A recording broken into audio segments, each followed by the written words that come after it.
અમદાવાદના બાપુનગર આનંદ ફ્લેટમાં આરોગ્ય તપાસ માટેનો મેડિકલ કેમ્પ યોજવામાં આવ્યો.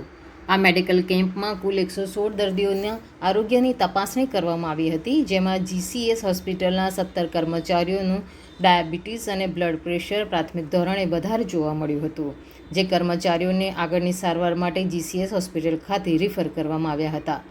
આ કેમ્પમાં ડાયાબિટીસ અને બ્લડ પ્રેશર જેવા રોગોને નિયંત્રણમાં રાખવા અને અટકાવવા માટે દરરોજ 30 મિનિટથી વધુ શારીરિક પ્રવૃત્તિ કરવી, યોગ, પ્રાણાયામ કરવા, નિયમિત ભોજનમાં મીઠાનો ઓછો ઉપયોગ કરવો, વ્યસન ન કરવું, તેલવાળી વસ્તુનો ઓછો ઉપયોગ કરવો, વજનને નિયંત્રણમાં રાખવું વગેરે આરોગ્યલક્ષી માર્ગદર્શન આપી કાઉન્સેલિંગ કરવામાં આવ્યું હતું.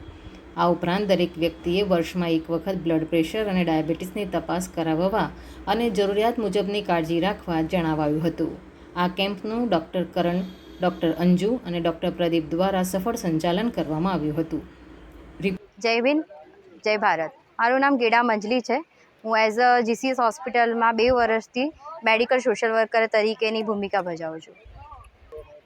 અગાઉનું આયોજન એવી રીતે છે કે જે તે વિસ્તારોમાં અમ લોકોને ચેરમેન હોય છે, ઓર્ગેનાઇઝર હોય છે, મંડળો દ્વારા અલગ અલગ જ્યાંના ત્યાં એસોસિએશનવાળા હોય છે, એટલે અમને લોકોને મેડિકલ કેમ્પ કરવા માટે અમને લોકોને બોલાવતા હોઈએ છીએ. અને અમે બી પ્રચારો જેવી રીતે કે અર્બન સેન્ટર છે, એનજીઓ છે, બીજી અલગ અલગ વિસ્તારો દ્વારા અમે લોકો આંગણવાડી દ્વારા બી આવી રીતે મેડિકલ કેમ્પ ઓર્ગેનાઇઝ કરતા હોઈએ છીએ.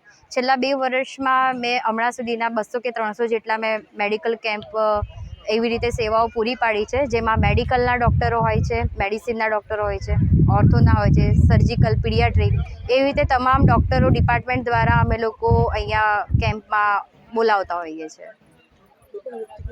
યોગેશ ભાવસા છે, આનંદ ફ્લેટ એસોસિએશનનો ચેરમેન છું. અહીંયા અમારે લગભગ 720 મકાન આવેલા છે અને જીસીએસ દ્વારા અમારા આનંદ ફ્લેટ વસાહતના તમામ કારોબારી સભ્યો તરફથી અમે આયોજન કરવામાં આવેલ છે.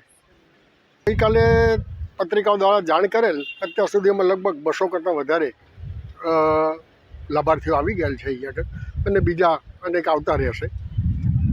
ત્યાં જે લોકોને તકલીફ છે, મધ્યમ વર્ગના માણસો છે, જેને પીડિયાટ્રિકનું કરવામાં આવ્યું છે, ઓર્થોનું છે, બાળકો માટેની છે, એ તમામ માટેની સુવિધા અહીંયા મેડિસિન સાથે આપવામાં આવે છે. પણ વિચાર તો અમારે જેટલા છેલ્લા 25 વર્ષથી તો અહીંયા ચેરમેન છું. અમે કોઈ દિવસ નથી કોઈ રાજકારણમાં ટિકિટ માગી કે કશું કર્યું નથી. અમારું બીજો કોઈક નહીં, અહીંયા અમારા રહીશોનું, ગરીબો જે મધ્યમ વર્ગના છે તેના હિત માટે જ આયોજન કરવામાં આવ્યું છે. બીજું કોઈ આમાં કોઈ હિતને એવું કંઈ કરવામાં આવતું નથી. ઉપરથી અમારા એસોસિએશનના ખર્ચે અમને ચા પાણી, નાસ્તો કે આ બધી સુવિધા પણ અમે અમારા ખર્ચે સ્વખર્ચે અમે કરી આપીએ છીએ. રિપોર્ટ સંજીવ રાજપૂત સાથે સિમ્પલ ઠક્કર, TV9 ગુજરાત, અમદાવાદ.